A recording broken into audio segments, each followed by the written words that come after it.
Shalom, shalom, shalom à vous, chers internautes, chers enfants de Dieu, chers pasteurs. Shalom à vous, à l'église de Côte d'Ivoire. Je viens m'adresser à vous aujourd'hui même par un message de Dieu. Alors je suis l'évêque Jean Niava, dont on appelle le lion très dangereux, l'homme qui fait peur à Satan. Voici le message que Dieu me donne pour l'église de Côte d'Ivoire. Après, comme il a dit d'abord, dans le livre de Selon sa parole, il dit qu'il ne fait rien sans révéler ses secrets à ses serviteurs les prophètes. Et donc, je n'ai pas envie de prendre trop le temps. Voici le message que Dieu m'a donné.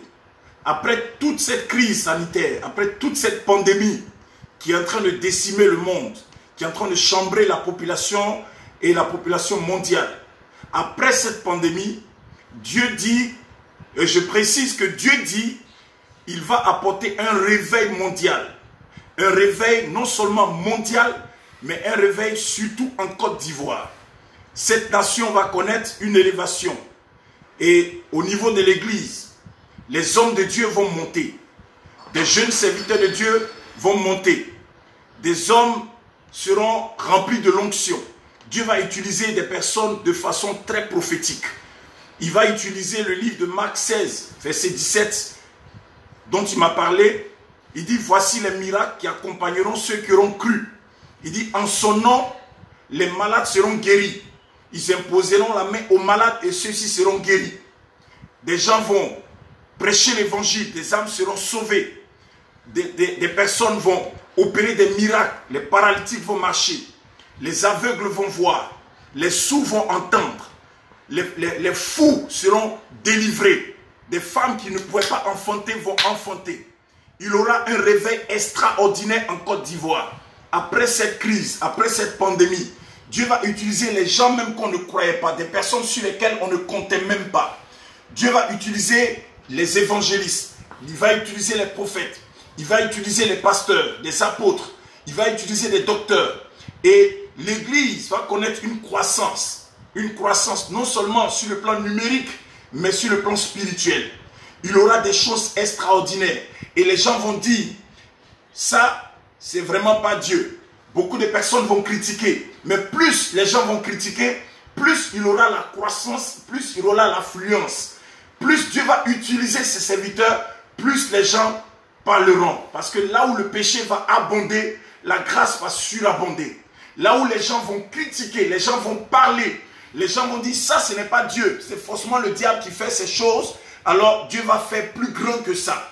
Et ceux-là même qu'on va critiquer, Dieu dit que ceux-là même qu'on va attaquer, ceux-là même qu'on va calomnier, ceux-là vont aller encore plus haut, ils vont monter à une dimension supérieure, extraordinaire. Et ce sera du jamais vu. Il y aura des miracles tellement extraordinaires que les gens vont commencer à croire que c'est le diable qui opère. Plus les gens vont croire que c'est le diable qui opère, alors que la main de Dieu est en train de travailler et Dieu va élever ces personnes.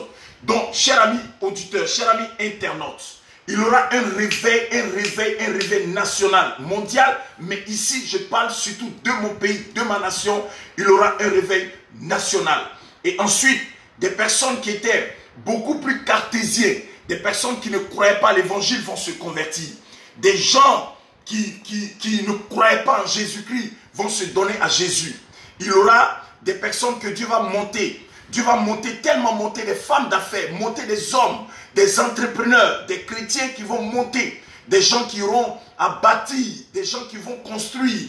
Et Dieu va bénir cette nation après cette crise. Parce que suivez mon regard, il y a un nettoyage qui sera en train de faire. Dieu est en train de faire un nettoyage. Dans ces temps, il y aura des églises certainement qui ne vont plus fonctionner. Il y aura des pasteurs qui vont jeter la clé sous le paillasson.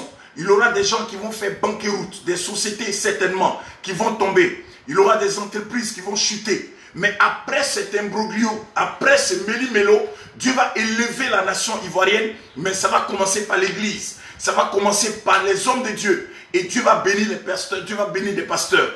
Des gens vont se mettre à la brèche, des gens vont se mettre en jeûne et en prière. Et Dieu va monter. L'église va atteindre une croissance à partir de 1000 à 10 000 jusqu'à 20 000 fidèles. Et c'est ce qui va se passer dans cette nation. Et Dieu a aimé la nation. Et Dieu aime tellement la nation qu'il nous éprouve. Et après cette grande épreuve, après cette grande épreuve, il y a une grande bénédiction qui vient. Toi qui m'écoutes, tu es serviteur de Dieu. Toi qui m'écoutes, tu es servant de Dieu. Dieu va t'utiliser puissamment. Dieu va utiliser ta personne. Dieu va utiliser tes mains pour opérer des miracles. Sois seulement à la brèche, sois seulement en prière, sois seulement dans la sanctification. Vis éloigné des bêtises que les autres font. Vis éloigné de tout ce qui est vol, mensonge, critique et tout ce qui est abomination. Vis éloigné de tout ce que tu connais qui peut t'empêcher d'entrer dans la gloire de Dieu. Parce qu'après ce temps d'épreuve, Dieu va élever notre nation. Il aura une boussole qui va prendre une autre dimension. On va partir du côté nord, on va partir au côté sud. Et du côté sud, on va partir à l'est. Et à l'est, on va partir à l'ouest. Et on va se centrer sur le côté centre. Il y aura des grandes choses qui vont se produire. Des prophètes qui vont sortir de rien. Des pépites qui vont sortir. Des prophétesses de Dieu qui vont sortir de nulle part. Par laquelle Dieu va utiliser pour opérer des miracles. Donc, cher ami, c'était le message que Dieu m'a donné. Il dit de ne pas s'inquiéter. Il dit à la Côte d'Ivoire et à toute l'église de Côte d'Ivoire dans son ensemble de ne pas s'inquiéter. Parce que le temps des miracles, le temps où la prédication, la parole révélée sera prêchée, les âmes seront sauvées, des âmes seront guéries. Ce temps n'est pas loin. C'est un temps qui est très fort. C'est un temps de dimension opérationnelle. C'est un temps de dimension généralisée. C'est pour cela que Dieu veut que nous soyons à la brèche. Dieu veut que nous soyons dans la sanctification. Parce que c'est vrai, dans ce temps, il va nettoyer. Mais après le nettoyage, après cette épreuve, Dieu va bénir tout le monde. Dieu va bénir les hommes de Dieu. Il y aura des personnes qui vont commencer à connaître ce qu'on appelle des véritables extensions, véritables miracles, véritables bénédictions. Donc, cher ami, ne voyez pas ces temps de difficultés comme la fin des temps. Ce n'est pas la fin des temps. Jésus a dit, si vous voyez ces choses, c'est que je suis déjà à la porte. Mais ce n'est pas la fin. Ce n'est même pas encore la fin. Donc, cher ami, c'est de cela que je voulais vous parler. Préparez-vous à entrer dans cette dimension de prophète, de prophétesse, dans cette dimension d'évangéliste international, dans cette dimension de bishop, dans cette dimension d'archibishop, de pasteur, de docteur, qui va prêcher l'évangile où les âmes seront sauvées, où des personnes seront ointes. Dieu va oindre des gens à une autre dimension. Ce sera une dimension tellement où on ne croyait pas venir, mais cette dimension va venir et elle va amener la catastrophe épouvantable. Donc, c'était mon message. C'était le lion très dangereux. Préparez-vous. Entrez en jeûne. Prenez des temps de jeûne dans ces moments. Jeûnez pour que Dieu vous localise dans ces temps, que vous soyez dans ce lot de personnes que Dieu va utiliser. Jeûnez, priez et pour que vous soyez dans ce registre que Dieu va utiliser. Que Dieu bénisse la nation. Que Dieu bénisse tous les hommes de Dieu. Que Dieu bénisse tous les pasteurs, tous les évangélistes, tous les prophétesses et les prophètes. Que Dieu bénisse les docteurs. Que Dieu bénisse toute la nation. Au nom de Jésus-Christ, c'était moi, l'évêque Jean Niava. Shalom, shalom à vous. Les lions d'Aéré étaient à la partie. Dieu vous bénisse. Soyez bénis.